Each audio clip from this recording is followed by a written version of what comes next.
So Bill, you recently got to sit down with Mark Wahlberg to talk about his movie, Father Stu. We both had the opportunity to see an advanced screening of the movie. We're gonna watch Bill's interview with Mark Wahlberg, and then we'll come back at the end and share a few more thoughts. So Mark Wahlberg, very good to meet you. Thank you for making the time. Thank you. Yeah, I'm part of an institute, it's an educational institute, and we teach St. John Paul II's Theology of the Body. All over the world, it's been a huge grace to open up his teaching on human sexuality, man, woman, marriage, family.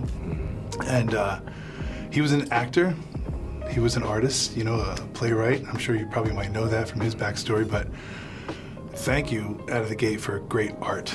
Like, I think the world is starving for really good art. And I don't want to label it, say, Catholic art, but just like, you made good art. And movies can be such a powerful way to convey that.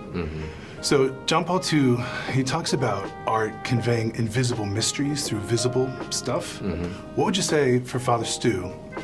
You know, here's this movie that is a labor of love for you. What's the invisible mystery or truth that you think is coming through this really raw story of Father Stu's life? Nobody's ever posed that question to me. I would say it's invisible. We really wanted to show all the wonderful things of Stu. I mean, Stu was such a character. I mean, he was funny, he was kind and thoughtful, yet he was wild, and you know, he was all the things that I could relate to and identify with through all the experiences I had in my life. But it's just when he found his calling, it was just so profound, the effect that it had on him, and even despite him losing all of his physical mobility and capability, his spirit was just soaring. And so I would say, you know, the invisible thing is that he's at work, but I know it's him. So I see him now still to this day, constantly working. He's constantly challenging me to be better and do more. Seeing his work firsthand when I went to Helena, Montana on Monday, and see how there's so many people that he touched and he's continuing to touch. It's pretty remarkable. Wow. Yeah, I think he's just getting started. Beautiful. Yeah. And that's the communion of saints, right? The work's not done. Oh, absolutely. It keeps going. Yeah. Well, when I teach, I work with seminarians and priests a lot in our institute, and they have a unique sense of humor. Seminarians are hilarious. I spent time in the seminary back in the 90s. All right. So I really appreciated in the movie just getting a glimpse of that. I don't know if we were going to change some people's minds with the film. We showed a bunch of seminarians in Chicago. Oh, yeah? And I was like, guys, don't make this change your mind. Because we always prayed really to bring people to the church and hopefully to the vocation of priesthood. Right. Yeah. Well, that's my question here is, sometimes in the seminary you can think, and people can think when they have a conversion, I got to get rid of the old me, become something different. Yeah. And sometimes, especially maybe in the priesthood, it looks like a role I'm playing, and it's a whole different person. But I think Father Stu, he's the same guy. He's got the same fire, same passion, same humor. Oh, absolutely. So, like, what advice do you think he'd give to seminarians today? Because we're starving for good solid guys. Yeah. But like real authentic guys. So what do you think Father Stu would say to seminarians today and young priests? Yeah, well, I think he would also see the value, and I think he would obviously know the value in people who have real life experience that they can draw from, which automatically gives them credibility when they're speaking to somebody else about things that they'd already been through. But that being said, there are other ways for people to find the most effective way to utilize their talents and gifts. So even like the character Jacob in the film, you know, who was much more kind of forced into the priesthood because of his family, and he didn't have that real life experience that Stu had, but he was very smart, he was very thoughtful, and you know, he just has to utilize his talents and gifts. And I think it's all about us finding what our role is supposed to be, and then how we play that and be authentic to ourselves. I love that. That's kind of this, it's not a mask, it's not a fake, it's the real you. Yeah. It's all different, right? Yeah, continue to grow and evolve. Right, and that prison scene mirrors that perfectly, where the one guy's coming from I got to give these guys a Bible study off the shelf, whereas Stu is like, I'm just going to give you me. Yeah.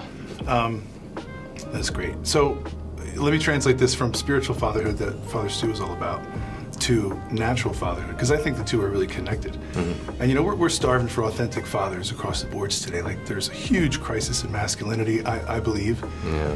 and fatherhood. I'm a Catholic dad and husband of 4. We have a fully adoptive family, 4 kids under 13. Wow. I think you have 4 kids? 4, yeah. 4. So, oh man, it's a roller coaster ride. Oh, God. I've got 3 teenagers right now, so Oh my we're in the gosh, thick of it. extra rosary for you tonight. Yeah. Extra rosary. But I'm sure as you're doing this project about Father Stu, it can't not affect your own fatherhood and your family, right? Like as a Catholic, we say, my house is a domestic church. Mm-hmm. So did you see anything from Stu coming into your own, being a dad? Oh, of course. I think it affects me every way. I mean, they're all connected, right? I really go back and attribute everything good and everything successful in my life to my faith. But, it's tough with kids. I mean, I think my wife is always so hard, especially on herself and on us. It's like, if something happens, we're failing miserably. I mean, we're trying. We only have the skills and the tools that we acquired from our parents, and the things that we kind of wish they did differently, we're trying to be better at. And so just being an example, they know that I can't miss, and Dad has to start his day on his hands and his knees, and hopefully that'll rub off on them, and then they'll be curious enough to kind of, pursue that themselves and realize, well, if it works for Dad, maybe there's something to it. Just don't want to force anything on them, because once resentment sets in, then it's like, And again, I really try to get them to focus too on, because a lot of people worry about the rules of the church, but it's really about the guy who died to build it. It's not about the church and the guys who are running it now. So, yeah, it's relational. I love what you said there. As far as teaching the faith to my kids, I'm the book. Like my body language, the way I look at them, if I'm listening to them and really focused on them, that's gonna do more than any catechism. Yeah. So to speak. Another thought on Father Stu, this epic film. And again, it's raw, gritty, real. And I noticed that suffering is a huge part of it. I grew up with John Paul II, who's my Pope when I was a young man. And I saw him decline rapidly. Even John Paul II, the end of his life, he's, Parkinson's disease, hunkered over. Remember those images? Yeah, they said there was those moments still when he refused to use the cane and everything, and he was going to walk. Yeah. So as I'm watching your film, Father Stu, and him, that deterioration, I'm thinking, wow, this is like JP2. And I know for JP2, it was intentional. I'm going to be in my body a witness to the power of suffering, and I saw that in Father Stu too. I'm just grateful. It's not so much a question, it's gratitude that you're showing suffering has meaning. I think we live in a culture where it's like, I suffer a little bit, I got to grab some ibuprofen, I got to run away from it. But thank you for that. Yeah, I think we should all be trying to eat right and exercise and take care of our body, and at the same time, it's inevitable if we're lucky enough to get old, these things are going to happen. How you handle it, and to see how Stu handled it with such grace and dignity. I mean, he actually felt like he deserved way more, based on all the trouble that he caused and all the heartache that he caused, especially his parents and everything.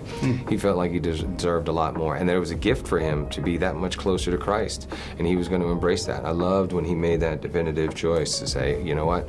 Doesn't matter what it is. This is my life. This is my calling. I'm yours. And so good, so good. Your film, as rough around the edges and raw, because it was real. It was Stu's story. I really feel like it had that kind of mystical window into suffering. And in the seminary, I had a professor once who said, "Whatever happened to Jesus is going to happen to you. If you're going to walk the walk, what happens to him happens to you." And I think Father Stu, this is an example. Yeah. Final thought, and again, thank you for your time. A saint. So people have pictures in their head. They got, you grow up, you got holy cards. You go to church and you see these stoic plaster statues. What does a saint look like to you? It depends. It'd be a woman who's trying to feed her family and teaching other kids at the same time. People who serve their country, their community, the real heroes that don't get the thanks and the appreciation that they deserve. I'm a big supporter of people who have dedicated their lives to serving God, serving our country. Moms, a lot of moms and teachers don't get the credit that they deserve too. Awesome. I'm going to tell that to my wife when I get home tonight. Yeah, good. That'll get you some points. Yeah, indeed. Thanks, Mark. Thanks for your time. Thank you. Likewise, I really appreciate talking to you. Yeah, you too. You too. Watch your head there. Sure. So we just want our viewers to know that Father Stu it's worth watching, but it's not family fare. I think we both agree on that. There are F-bombs galore, but it's not really gratuitous. They're telling a story. They're telling a story about this rough and tumble guy, the real world he came from, and how God reached in there and called him to the priesthood. That's a compelling story. Yeah, we just felt we wanted to qualify that for you because the rated R, the rating there is for that language. Mark Wahlberg talks explicitly about the fact that Father Stu was a bit of a salty character there with the language, and they wanted it to be real. In fact, part of the reason there's such rough language is they want to reach a wider audience. You know, it's not so much a preachy, churchy kind of film, but this is about a guy who was far from God, and God reached into his raw, real experience and brought him closer to him. And I think that's compelling and important because we have this idea of priesthood. You even brought this out in the interview, that it's like a role you play, and you can almost lose your genuine personality. Our personality gets refined and purified, but a sign of true sanctity is that we're becoming more ourselves, not less ourselves. We're not losing our personality. Something we wanted to address as the Theology of the Body Institute. There was a line in there in the movie where Father Stu, he's not a priest yet, but as a seminarian, he says to his rector, we are not, how does he put it? We are not human beings having a spiritual experience. We are spiritual beings having a human experience. This body doesn't matter to God, and it shouldn't matter to you or to us either. Something like that. And Bill, speak into that. Why that's? Yeah, we just want to. Why do we want to point this out, and what's going on here? I want to qualify that again as an institute because, as we know, and if you subscribe to this channel, you're coming to learn and grow into this truth yourself. The body does matter. Matter matters. In fact, the whole incarnation and redemption is hinged upon the body of Christ. It just struck us as an odd line because even in Father Stu's conversion and his journey, it's really all about his body. Yeah. And even as his body starts to fail, Mark Wahlberg makes this point that his spirituality shines, but we know it's intricately bound together. So we wanted to point that out. Yeah, I think one of the greatest gifts of this movie is what it shows us about suffering and being united with Christ in our suffering, in our bodily decay, in our bodily sufferings. This is integral to our Christian faith. It's integral to the theology of the body. With those thoughts, check out this movie. It's worth watching.